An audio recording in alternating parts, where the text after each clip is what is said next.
Pagpalang araw mga kapatid, masasaksihan po natin ngayon ang marching drill ng Philippine Navy. Papanoorin po natin, manood po kayo.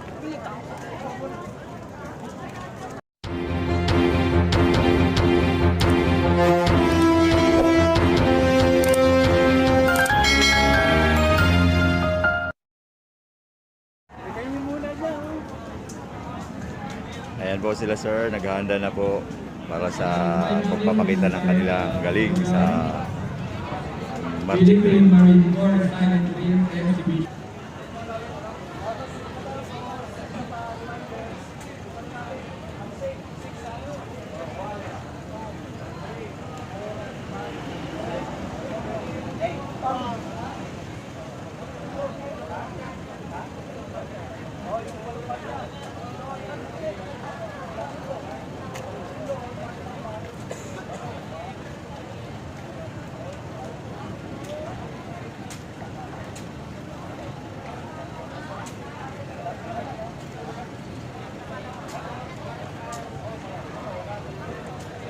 Organized the Marine Sanitary Platoon, composed of selected individuals from the Marine Security and Escort Company, the unit that renders military honors and ceremonies to high-ranking military officials.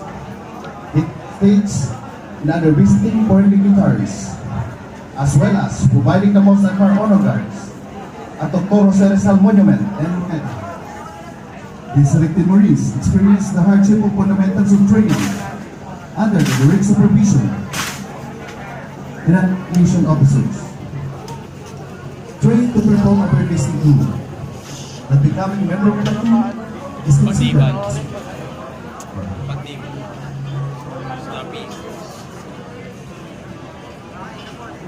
Hindi po, pumasok na po yung ating mga Philippine Marines, Philippine once Navy. then, they perform normal in this routine exhibition without verbal command, using the standard M1 Koran weapon.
The drillers are now performing the letters H and I. Hi, welcome to Headquarters Philippine Marine Corps, Marine Barracks, Rodeo Brown, Port Bonifacio, Taguig City. The silent drill exhibition is rendered to all participants, guests, and visitors of this event.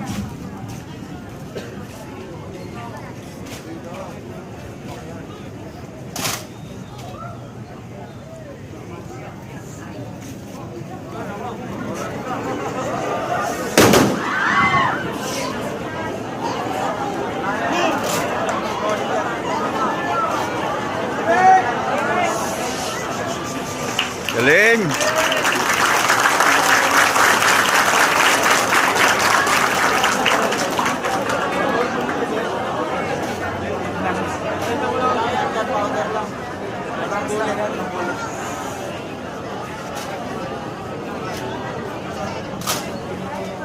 The next formation you're about to see is the anchor. In amphibious operations, of the anchor is a signal to start an assault and beachhead. But this time, the signal to start a series of rifle exhibition showcasing discipline, brotherhood, and camaraderie among the few, the proud, the Marines. The Philippine Marine Corps has 4 tactical brigade, a combat service and support brigade, with 5 combat service support battalion, coastal defense regiment, RSAP brigade, 12 rifle battalions, Marine Special Operation Group, Marine Corps Post Development Center, Headquarters and Headquarters Service Group, and the Marine Security and Escort Group where the drillers belong. Brace yourselves for another salvo as a tribute to the Philippine Navy. the mother unit of the Philippine Marine Corps.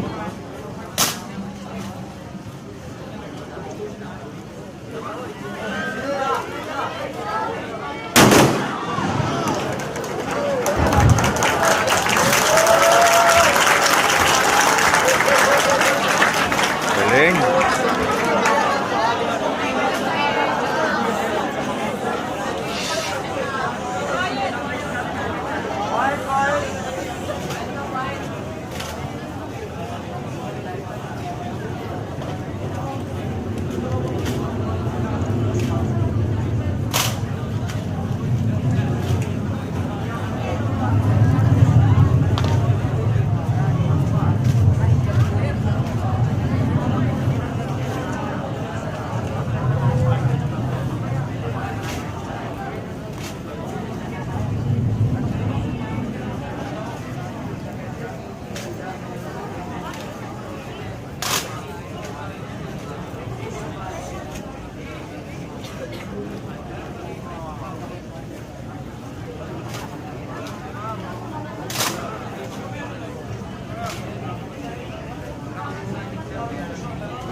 The drillers are now performing the X formation.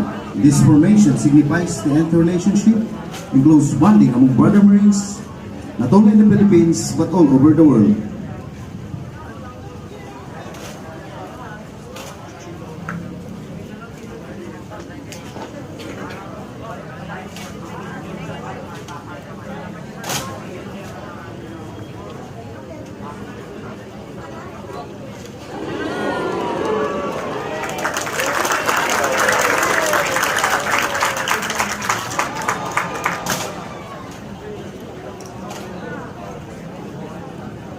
In support to the Philippine Navy's vision by 2028 as modern and multi-capable, the Philippine Marines has focused its modernization and development of National Maneuver Amphibious Force, Coastal Defense, Special Operations, and Humanitarian Assistance and Disasters Relief. Cover your ears as they offer the final salvo for being with us today.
In like manner, it symbolizes the legend of Marines, spirit the core, and loyalty to its comrades at arms.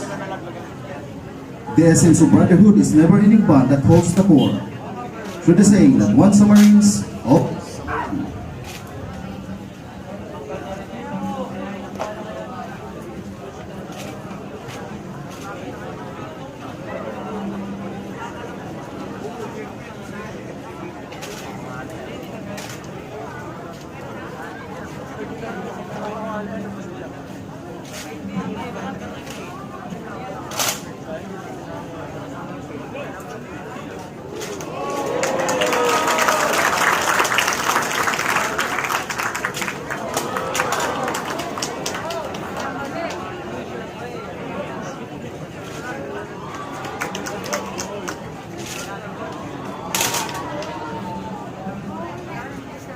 Inspection of individual drill members for part of maintaining the highest degree of proficiency expected from them. The platoon sergeant will conduct a series of random inspection, which will be done in a breathtaking execution. Hold your breath and watch our members of our drill team twist, turn, and toss their M1 Durand rifles. under the scrutinizing eyes of the equally snappy platoon sergeant.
Sabihan din ako.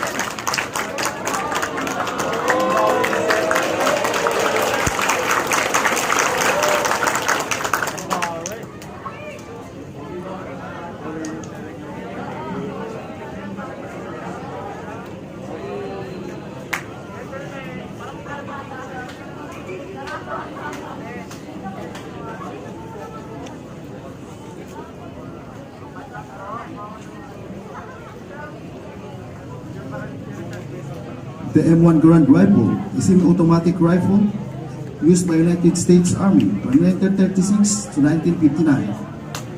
The rifle was named after its designer, John Garand. It was the first standard-issue semi-automatic military rifle. The Garand officially replaced the bolt-action M1903 Springfield as the standard service rifle of the United States Armed Forces in 1936.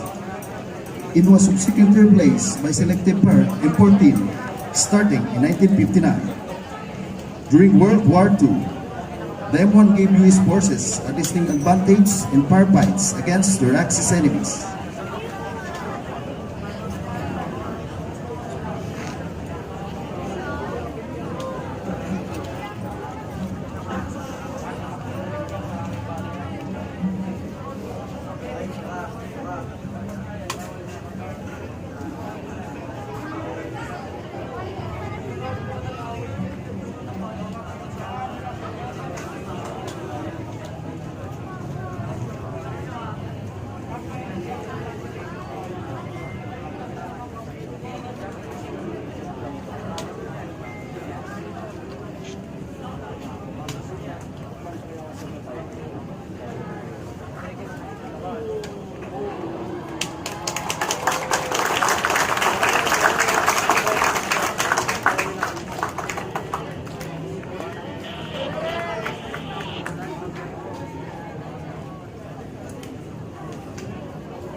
The M1 Garand Rifle was standard issue service rifle of the US forces in the World War II and the Korean War, and also service to limited extent in Vietnam War. Most M1 Garand rifles were issued to the US forces, though many thousands were also lent or provided as foreign aid to American allies. The Garand is still used for drill teams and military honor guards. It is also widely sought by civilian population as hunting rifle, target rifle, and a military collectible.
M1 Garand rifle is an air-cooled, gas-operated, clip-head, semi-automatic shoulder-fired weapon. It weighs 4.31 kilograms to 5.3 kilograms, with total length of 43.5 inches and a barrel length of 24 inches. It has a rate of fire about 40 to 50 rounds per minute and an effective firing range of 500 yards. It is loaded by inserting the in-block metal clip containing 8 rounds into the receiver.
Ladies and gentlemen, right in front of you is the drill team members of the Philippine Marine Corps, manifesting the finest traditions of karangalan, katungkulan, at kabayanihan.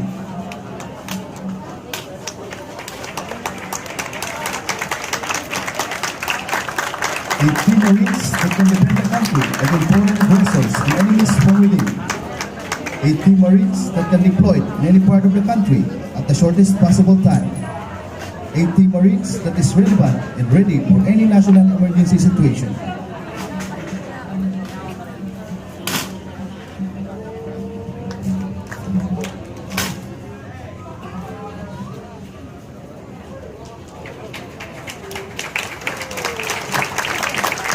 At this point, let us witness the platoon to pass in review.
Passing before you are the members of the Philippine Marine Corps Platoon, led by Technical Sergeant, First Team Motor, Philippine Navy Marines.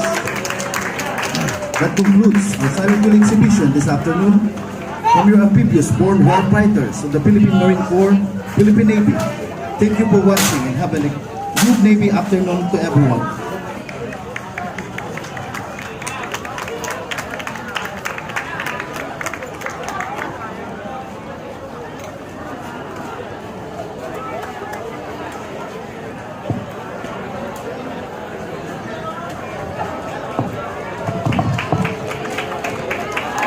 Okay, NCR!